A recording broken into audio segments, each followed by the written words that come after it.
Thanks for tuning into another edition of another Dolphins podcast. Rookie Minicamp is in the books, and we're here to tell you each and everything we learned.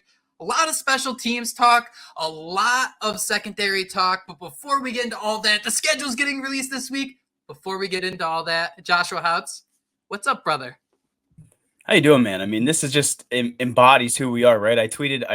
I looked up Stronger Together and I found a tweet from 2014 where I'm like, I just can't wait to get off and read training camp tweets and to just sit there and enjoy the Miami Dolphins. And 10 years later, we're in that same situation, right? We're sitting there, we're watching these mini camps where they're just showing a few plays here and there, but it gets you excited. And you mentioned the schedule being released. I mean, the red carpet's coming out for football season, and for as long away as it feels, it's going to get here really soon. So I love being able to come in here and talk about the Dolphins with you, man, and some of these rookies that we're getting excited about. How have you been? How's your weekend? How are you doing? How's everything over there at the Mendel household? Nobody's got mad at me for bringing this stuff up yet, so we're going to keep going with it a little longer. I had my dynasty draft over the weekend. I had one pick, and it was the last pick in the second round. So it was like a Jesus take the wheel type of thing. I had no power in this draft whatsoever. There were like Drake May fell to like 10 in a super flex, which kind of blew my mind. All the wide receivers were going, because when I saw that, I was kind of like, oh, let's try to scramble and trade up. But at 212, Joshua Houtz, I got him. Jalen Wright is now a member of Tiptoeing in Your Jordans. Shout out Riff Raff. And I also was able to get Malik Washington in the free agency after that. Wow, my fantasy brain's a mess, John. Waivers is the word. Somebody actually, we have $100 worth of fab. Somebody invested 34 to get Malik Washington, literally a third of their fab. And then I somehow still got them by paying $7 because I just see a note next to their name that they already reached the total member amount of players on their roster. Lucked out real big, feeling like a homer.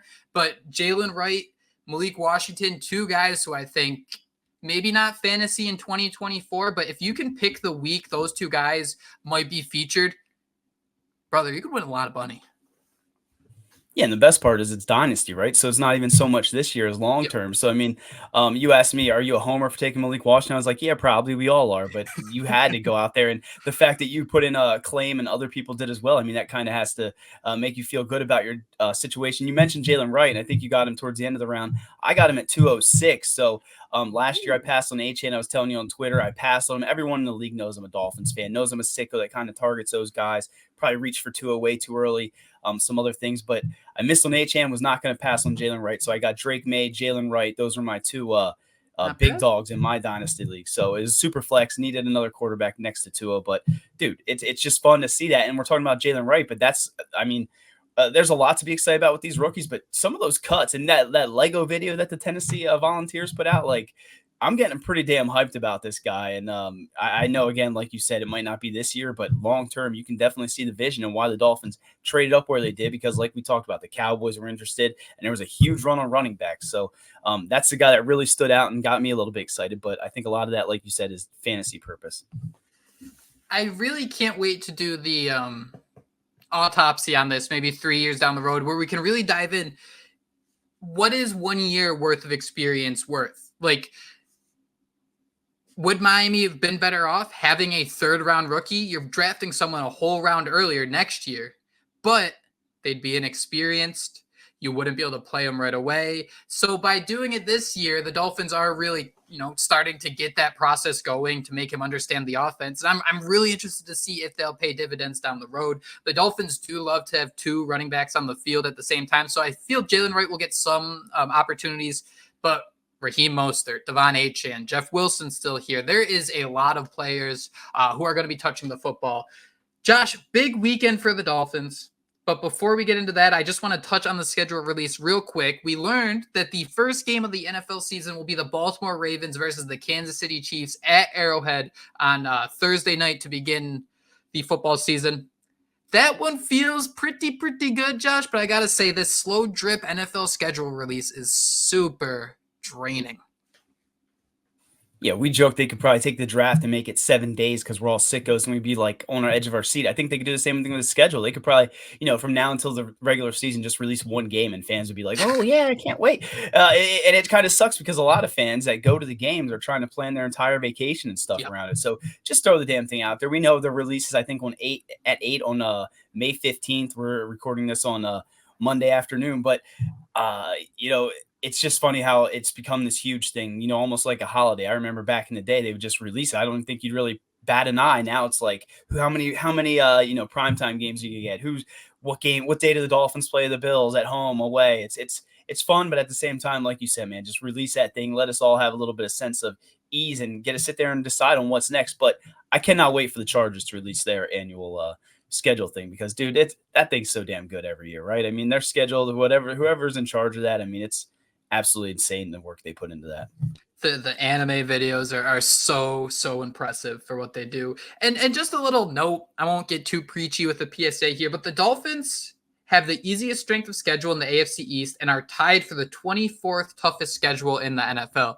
Josh, the whole idea last year was, well, the Dolphins can't beat good teams. And we had to wait all year for that Cowboys game for the Dolphins to eventually be a good team. So basically what I'm getting at here is, don't read too much into things like strength of schedule. People forget roughly 40% of the playoffs every year features new teams.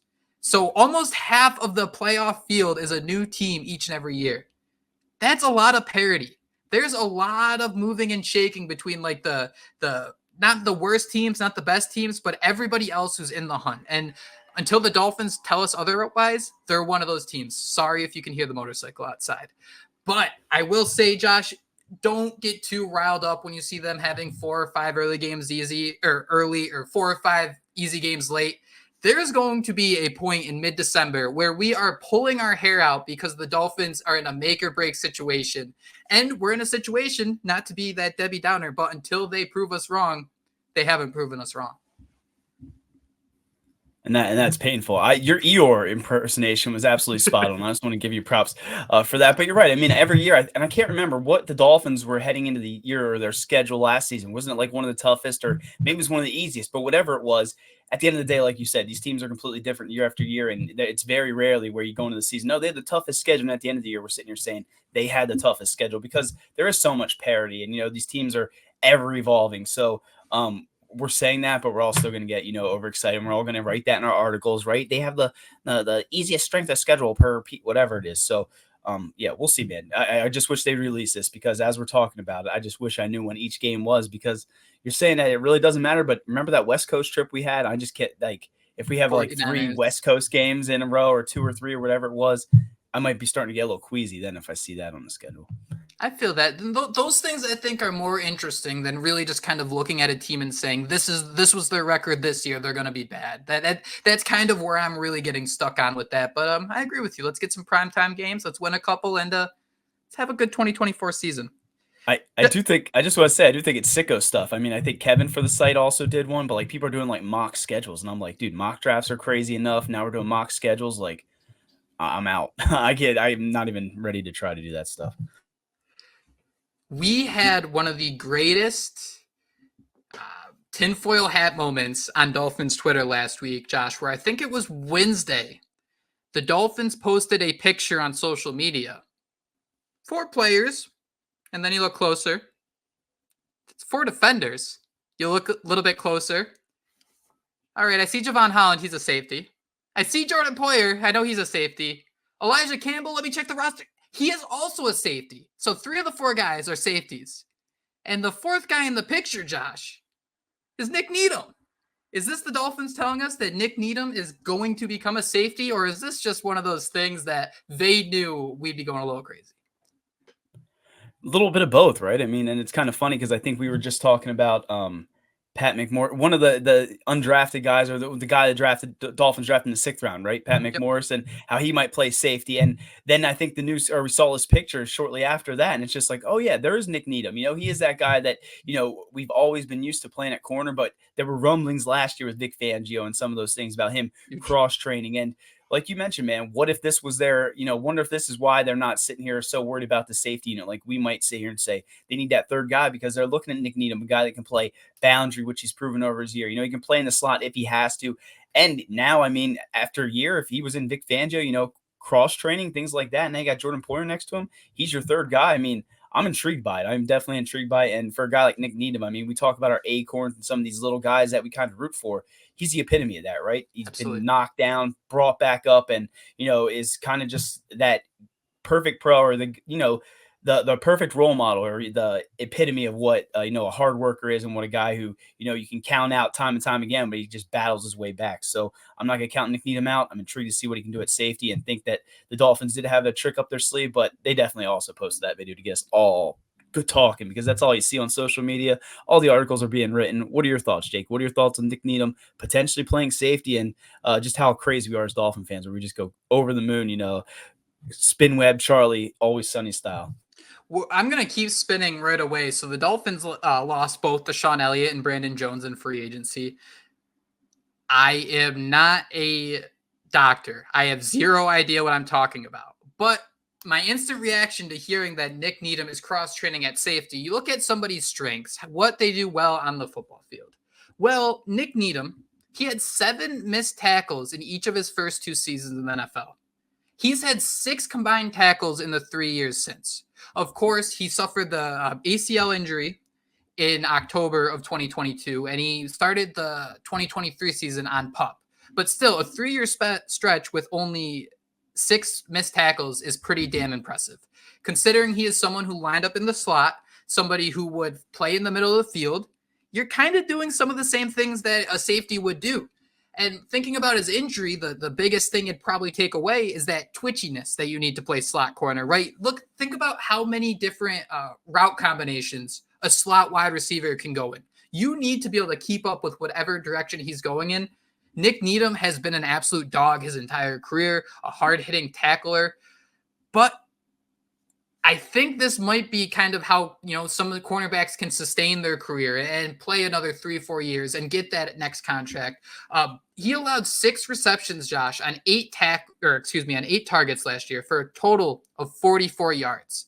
That too, right? He allowed 6 receptions for only 44 yards. That speaks to his ability as a tackler, that, hey, maybe someone will be open enough to catch a ball, but they aren't going to be able to do much with it. So this kind of seems like that proper transition, and it kind of reminds me of Bobby McCain, who did the same thing for the Miami Dolphins. Started out as a slot cornerback. He finished as a free safety, and he kind of extended his career. He went to Washington and was a safety for a few years, and I think he even signed another contract to play with the Giants for another season. So this makes a lot of sense, and I think it's really refreshing because we get to see these people develop and go into these second stages, third stages of their career, which isn't something we've always gotten to see as Dolphin fans. We're starting to see what happens when you can win, a positive number of games in 4 straight seasons. When you make the playoffs in back-to-back years, you can turn these undrafted gems into not only, starters, not only multi-year starters, but leaders on the team who can help replace that, middle class of contract that the Dolphins can't really afford anymore because you're signing guys like Bradley Chubb and Tyreek Hill, which I'm still on board for. Yeah, we're all on board for that. We're not going to get upset about that. But you're right, man. He almost is like, in the perfect situation right now. And it is nice to see these guys grow. And you mentioned him and the injury and how, that might hinder him a little bit. I mean, when we see these cornerbacks sometimes, when they do have those injuries, like you said, they do then transition to safety. So it'll be intriguing to see, how that limits him. But at the same time, I mean, I was getting hyped, I think, last year or maybe it was, yeah, I believe it was last year. I can't remember when it was, but there was a hype video, him training in the offseason, and the way he was moving, and you know how we are. We get overly excited about it. So this is a guy who's been in I believe I have here 61 games he's played, over 186 tackles. We know he's been in different defenses, whether it's Brian Flores, Josh Boyer, Vic Fangio, 2 of the 3 of those, some might say are some of the best defensive minds in all of football. So I'm intrigued to see what he can do now with Anthony Weaver. And again, as that third guy next to a Poyer and potentially, and obviously Javon Holland, which I don't know, man, that price tag for him is going up and up and up, isn't it? But Nik Needham, 27 years old. Let's see how he can take this opportunity, because as we've seen time and time again, when he was asked to play boundary, the slot, he always steps up in when he's called upon. And that's enough to get me hyped. So the Dolphins do have about $18 million coming on June 1st from releasing Xavier Howard. The Dolphins do have to pay their draft class, which jump on me if you know, but I think that's going to be like $6-7 million for the Miami Dolphins. Last season, Josh, Brandon Jones, he started 6 games at safety. And there's been some rumblings like, when that money hits, let's go sign Justin Simmons. Let's go get a cream of the crop kind of guy. And I mean, I'd hang up and listen. I'd be all for that. We know Anthony Weaver's defense likes to rotate guys in and out, likes to flex with 3 safeties back there.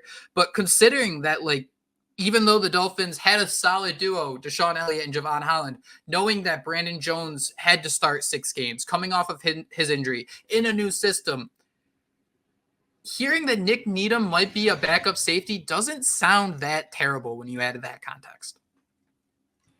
No, and I mean it's not if he's only called upon or thrust into action for a couple games, but you're saying that, man. It just felt like at times last season everything kind of unraveled. So Oh, to yeah. think that maybe Nik Needham's out there, and then after that, then what are we looking at? Then that's when I might. I mean, I think you said Elijah Campbell. I'm sure there's, I think Mark Perry, TCU, undrafted Acorn guy that I know that was in a lot of mock drafts and things like that. That maybe they get something out of that, but then I'd be a little bit queasy. But asking him to start a few games here and to be that third defensive back that, again, when he's out there, what's he doing? He can blitz you if he wants. He can, again, play on the outside, play on the inside. He can drop back and play safety with the cross training. I mean, he's a versatile piece. When you look at that Dolphins defense, whether it's up front, whether it's in the secondary, I mean, it almost seems like all of those guys can do different things. And in a way, I mean, they're obviously not interchangeable because there's only one Jalen Ramsey and things like that. But you have to like the different pieces that Anthony Weaver has.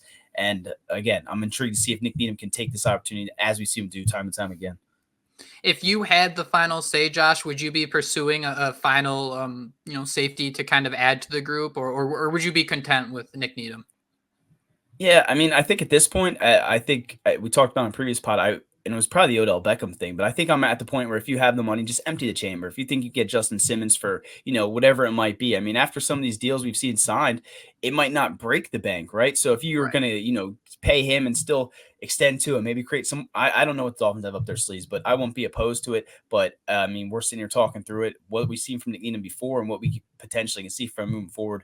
I'd be okay with that. I just don't know if the Dolphins feel that way, because if one person goes down, then we're obviously screwed. But I think any team could say that, right?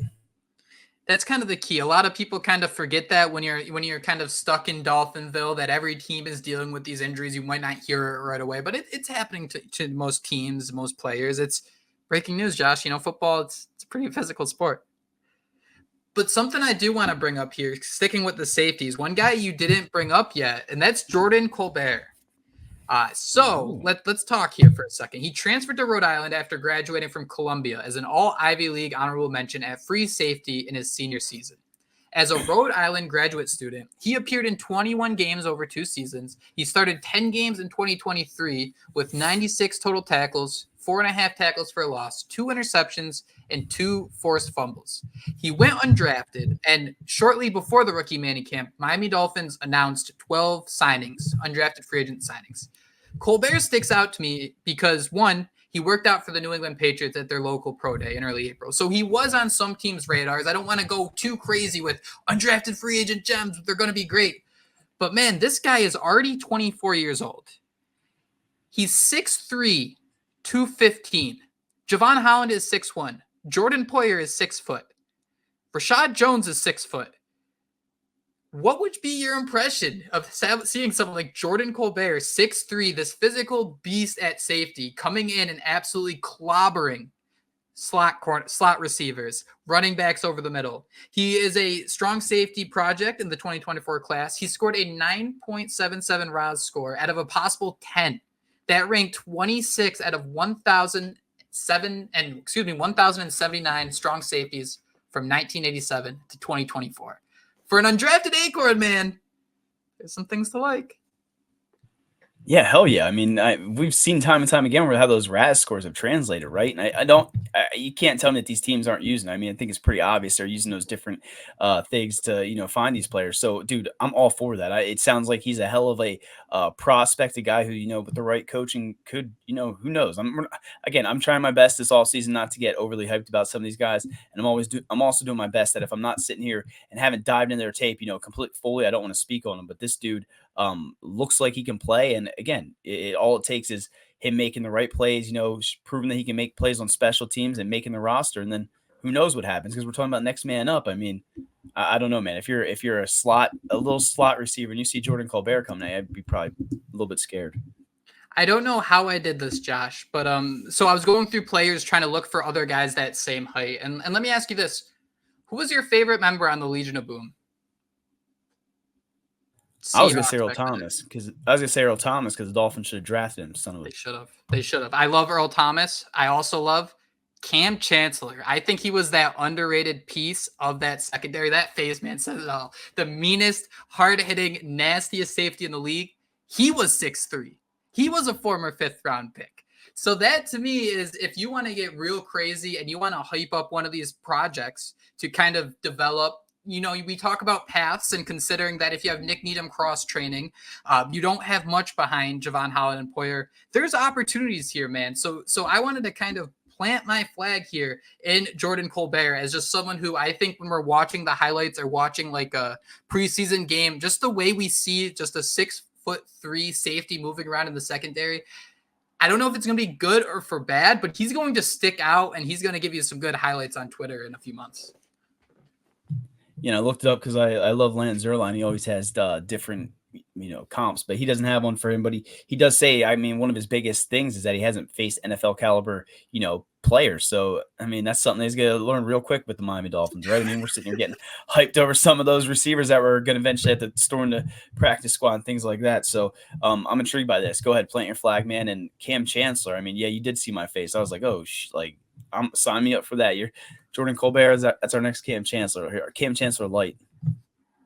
PFF actually went through and marked one undrafted free agent on each team to watch. And I was reading the notes, Josh, on the Finsider, because I wrote a story about this. And a lot of people kind of see him, it's just because of his name why he's getting attention. But Storm Duck seems like a legitimate option that could really thrive in this Miami Dolphins defense. He kind of fits the Chris Grier bill, a boundary corner who just plays physical. Sometimes, especially in zone defense, he gets a little conservative at times, maybe plays it quote unquote too safe. But you kind of think about what the Dolphins are looking for and how they need cornerbacks to play. Last year, they didn't play Cam Smith, partially, I think, Josh, because of that preseason game against the Jags where he got absolutely roasted on one double move, and Vic Fangio kind of said he saw enough, where Cam Smith was that more aggressive, fierce cornerback. And don't get me wrong, I'm not writing him off at all here, but Storm Duck is a different type of cornerback where he's going to line up outside. He's not going to be absolutely roasted in the sense where he's going to let a wide receiver just run by him on a 9 route, anything like that. I'm ready to kind of see a duck come storming. I don't know where to go with that. I don't, you know what? I'm going to make that a rule. I'm not going to make any Storm Duck puns because this dude's game is going to do all the talking. I like that.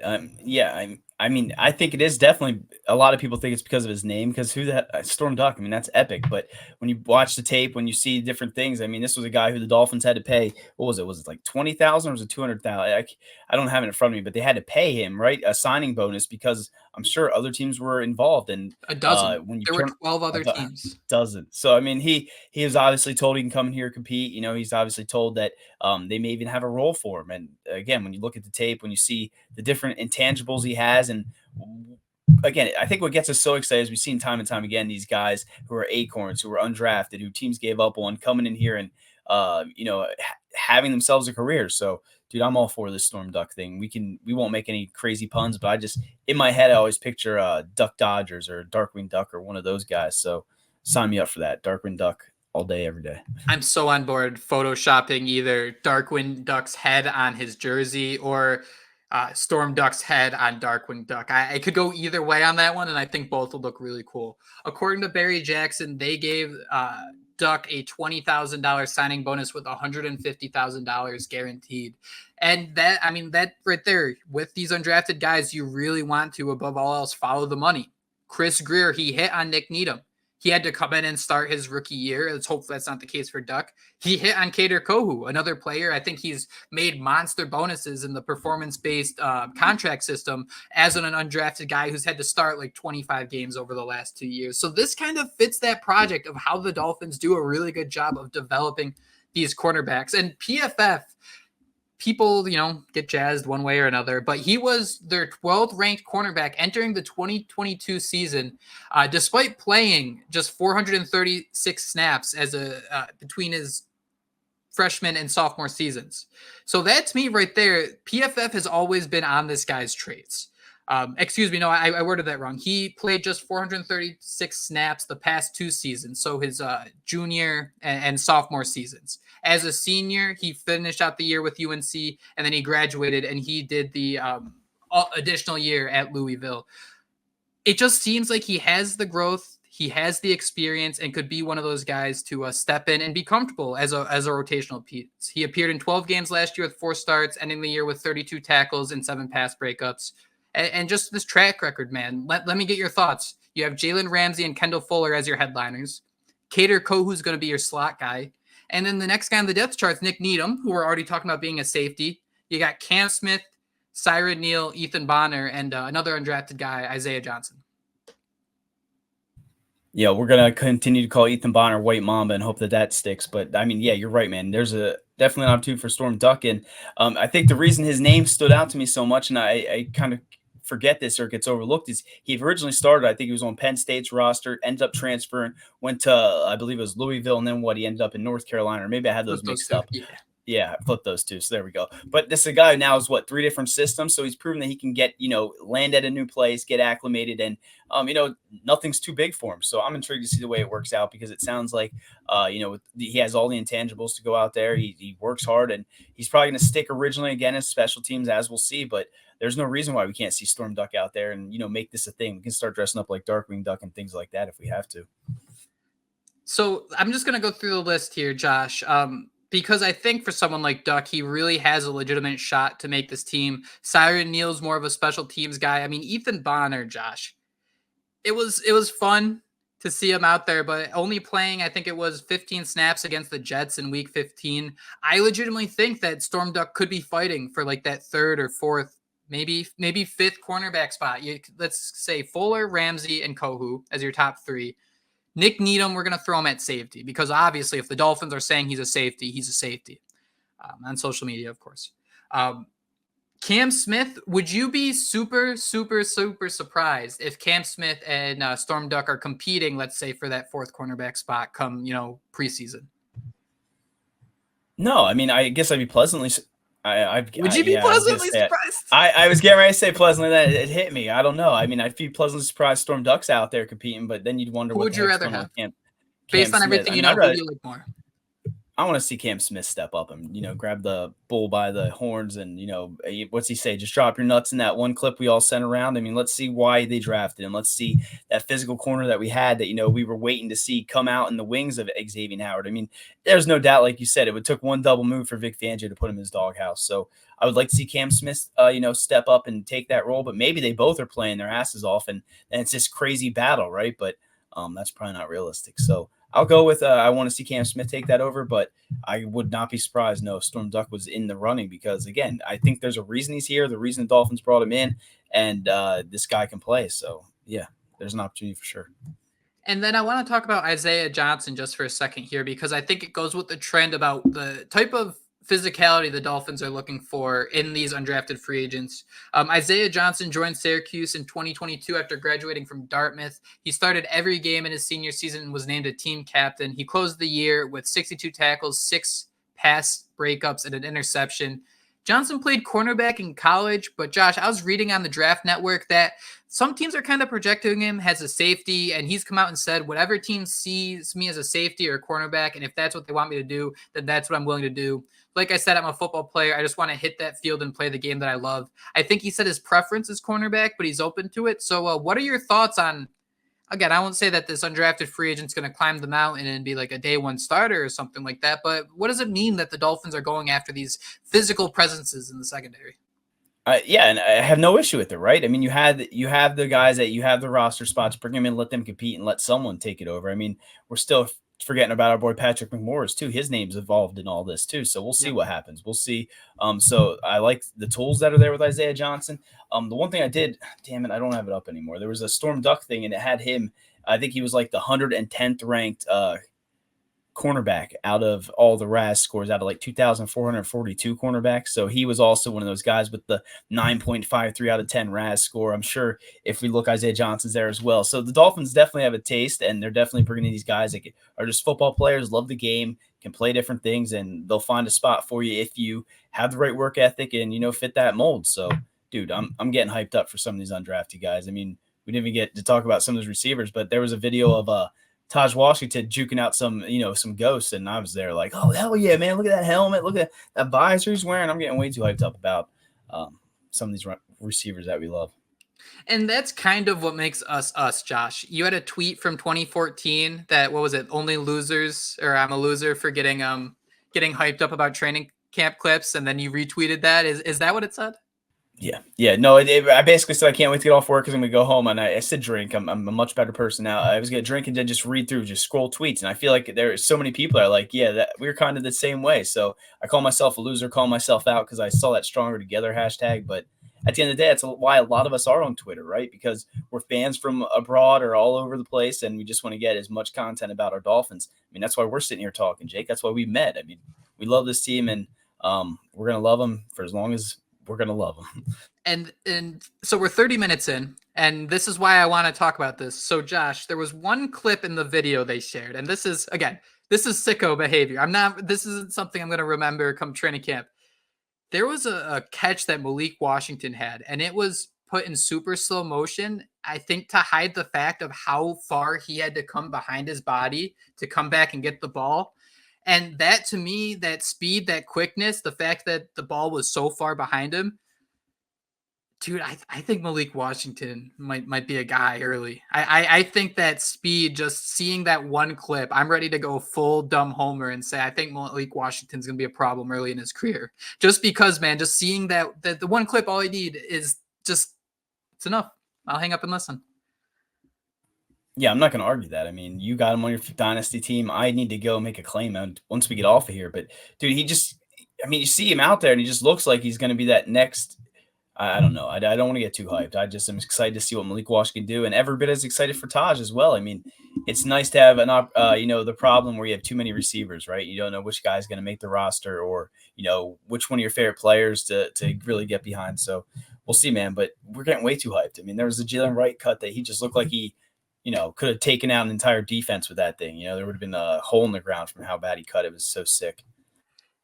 We're 32 minutes into a May episode.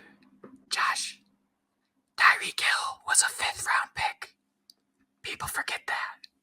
So when we're thinking like Malik Washington, oh, he's a 6th-round pick, like it kills me during draft season when so many people are called the next Tyreek Hill in like the 1st round, and it seems like you're always chasing that trade. And the next Tyreek Hill has been drafted so many times over the last couple of years.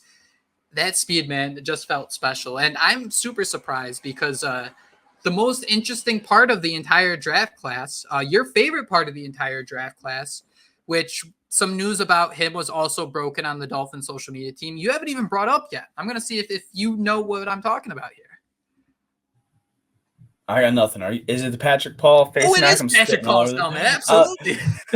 Dude, I was just joking, but I needed to know if it was like a legal, because I know the NFL has those strict rules. There are different equipment things. And I saw that and I was like, dude, that is the most badass looking face mask I've ever seen. So it looks like it's there, man. It looks like he's got the Bane or the Hannibal Lecter. There's people showing the Predator. I don't know what you think it is, Jake, but Patrick Paul looks like a mammoth out there. I mean, you see him next to reporters. You see him next to the other rookies. I mean, he was sitting on his knees. He looked like he was almost as big as Mike McDaniel. And then you add that badass face mask to it. I'm sold. I shouldn't be getting hyped because, he's a project and things like that. But, dude, it looks badass. You agree? Hard not to agree. We're fans, so we're going dumb brain. Josh, if I was to show you the picture of Miami's rookie class and you see them all lined up, you got Chop at the end with his arm around Mo Kamara. You got Mo Kamara reaching his hand up to go on Paul's shoulder. Looking at that picture, man, Patrick Paul is your 1st-round pick. I wouldn't even have to think twice. If I was to ask without knowing who's Miami's 1st-round pick, that dude is a monster. And I cannot believe that for a franchise that drafted Jonathan Martin in the 2nd round, we're yucking Patrick Paul this early on, dude. We're yucking the dude with the sickest face mask, an absolute physical freak, less than a month in. That is mind-boggling to me. This is another camp I'm willing to go all in on and say, Patrick Paul, you got fans on another Dolphins podcast. Yeah, 2 of us. We're hyped, and he does need to change that number though. We're not going to talk too much numbers, but 52, man, that's where I call McMillan's number. No, but seriously, come on, like put a offensive tackle number on. But for real, he could Dude looks like he is. It's kind of like when you saw the pictures of Derrick Henry next to some of those Alabama running backs, and it looked like he could just Yeah. eat them. I mean, it just looks like, if Patrick Paul wants, he could just go down the line, but face down, just take out every rookie that's out there. So I'm definitely warming up to this draft class, and it was a fun weekend. None of this stuff is groundbreaking, revolutionary material, but I think we learned some fun stuff. I'm excited to watch Storm Duck become a player for the Dolphins, hopefully become a player for the Dolphins. I'm excited to see Nik Needham continue one of the coolest underdog stories we've had on the Miami Dolphins for the last 5-6 seasons. There are a lot of questions, I think, in the secondary, not necessarily issues, but just seeing how things shake out. Anthony Weaver, a new defensive coordinator, and Josh, there's a lot to like about this team, where they're going. And sorry if I'm a broken record here, but it's May. All this excitement, there's some context to it, where if we're saying that someone's the next Tyreek Hill, we don't necessarily mean it, but it's fun, right? It's fun to do this stuff. Josh, before I let you go, NCAA football, I think I saw something along the lines of the special edition's going to cost $150. Did I see that right?